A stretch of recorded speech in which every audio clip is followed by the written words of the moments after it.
feu allumé, il prend le temps et avant qu'il ne s'éteigne, qu'on l'allume encore, ça fait qu'en permanence, il y a le feu sur l'autel. La prière du matin engendre des nouveaux ouvriers.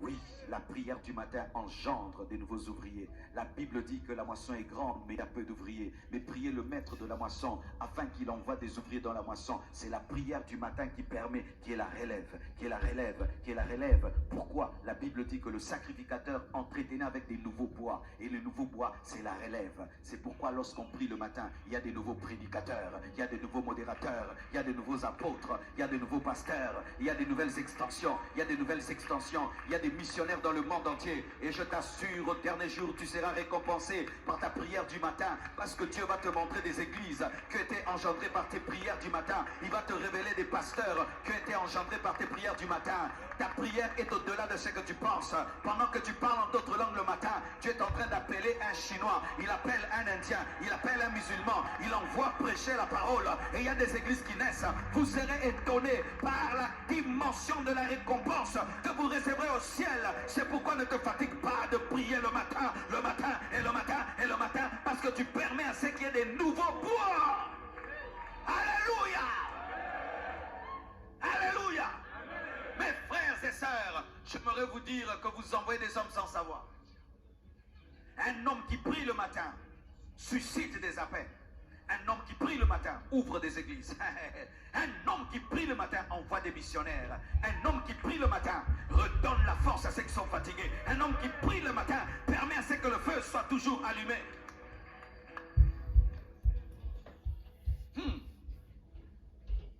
Et la Bible dit dans Nombre 28, versets 1 à 4, l'Éternel parla à Moïse et dit, donne cet ordre aux enfants d'Israël et dis-leur, vous aurez soin, écoutez bien, de me présenter au temps fixé. Dites temps fixé. On ne présente pas quand on veut l'offrande.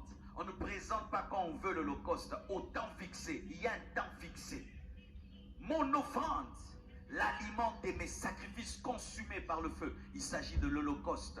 Ce sont les sacrifices brûlés au feu, qui sont le plus haut niveau des offrandes et qui me sont d'une agréable odeur. Tu leur diras,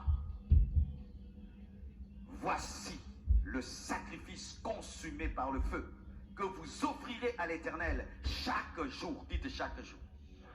Pas seulement samedi ni dimanche, pas seulement mercredi, pas seulement vendredi, pas seulement dimanche, pas seulement mercredi, pas seulement vendredi, pas seulement dimanche, chaque jour.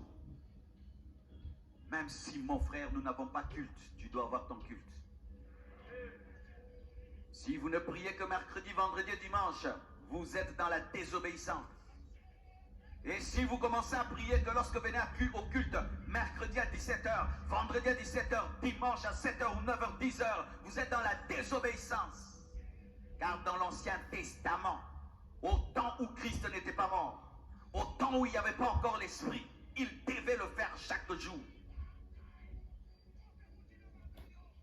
Tu leur diras, voici le sacrifice consumé par le feu que vous offrirez à l'Éternel chaque jour. 2 agneaux d'1 an sans défaut, symbole de Christ dans l'Ancien Testament.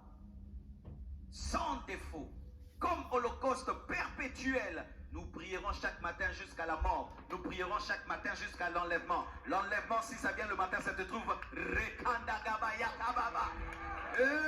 Oh, Pandango na mokilo si ça on a lola. Oh, donne-moi la main. Perpétuel. Et la Bible dit maintenant ceci, tu offriras l'un des agneaux le matin et l'autre agneau le soir. L'agneau du matin vient avant l'agneau du soir. La prière est une parenthèse qui s'ouvre le matin et qui se ferme le soir. 2 agneaux, un pour le matin, l'autre pour le soir. Un jour je vous parlerai de la prière du soir. En soi, la prière du matin et la prière du soir vont toujours ensemble. Ce sont 2 sœurs jumelles. Ceux qui veulent bien prier le soir doivent prier le matin. Et ceux qui veulent bien prier le matin doivent prier le soir. Car l'agneau du soir prépare l'agneau du matin et l'agneau du matin prépare l'agneau du soir. La prière de la nuit prépare la prière du matin et la prière du matin prépare la prière de la nuit. 2 agneaux, un le matin, un le soir. Un le matin, un le soir. Pas seulement le soir, le matin aussi. Pas seulement le matin, le soir aussi. C'est pourquoi Jésus-Christ, quand il est venu, ayant la révélation de Nombre 28, la révélation de Lévitique 6, la révélation d'Exode 34, il ne pouvait pas laisser Moïse faire plus que lui. C'est pourquoi quand il est venu, la Bible nous dit dans Marc 1, verset 35, vers le matin, pendant qu'il faisait encore très sombre, il se leva et sortit pour aller dans un lieu désert où il pria, car là il n'y a pas d'embouteillage. À Kinshasa, là où il y a même des sautes moutons et des sautes ceci, quand tu te réveilles très tôt matin, tu ne vis pas tous les sautes moutons. Si déjà dans le domaine de la conduite des voitures, il n'y a pas d'embouteillage quand tu te réveilles très tôt matin, à combien plus forte raison dans la dimension spirituelle, il n'y a pas d'embouteillage.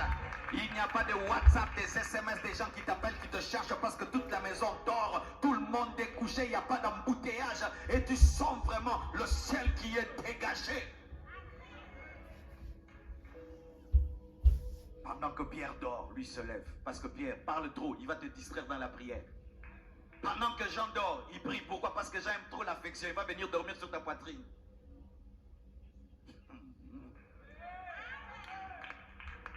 Vous savez, les pierres, ce sont les enfants qui dérangent tout le temps. Vous savez, les gens, ce sont les gens qui cherchent tout le temps l'affection, ta femme, ton mari. Avant que Jean ne se réveille, avant que Pierre ne se réveille, réveille-toi. Sinon, il va t'empêcher de prier. C'est pourquoi le diable combat la prière du matin. Comment il combat la prière du matin? Il travaille, c'est que tu puisses dormir tard.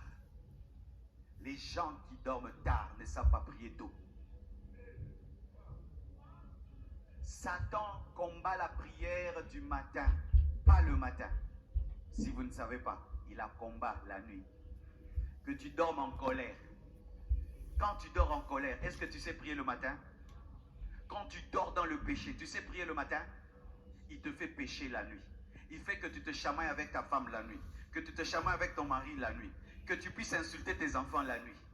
Et quand tu vas dormir en colère, et c'est le temps de prier le matin, tu es tellement rempli de péché, de colère, de culpabilité, que tu n'auras pas prié. C'est pourquoi sanctifiez-vous la nuit pour prier le matin. Dormez à temps pour avoir la force de prier le matin. Parce que le diable peut te laisser prier le matin, mais mal prier le matin parce que tu es rempli de sommeil.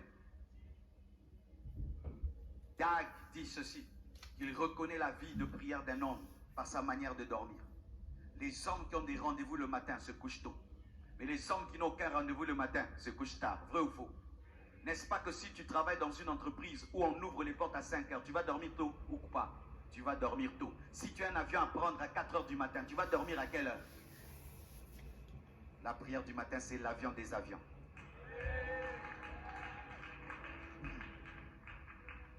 Parce qu'en soi, il ne s'agit pas de prier, mais il s'agit d'entrer dans la présence de Dieu.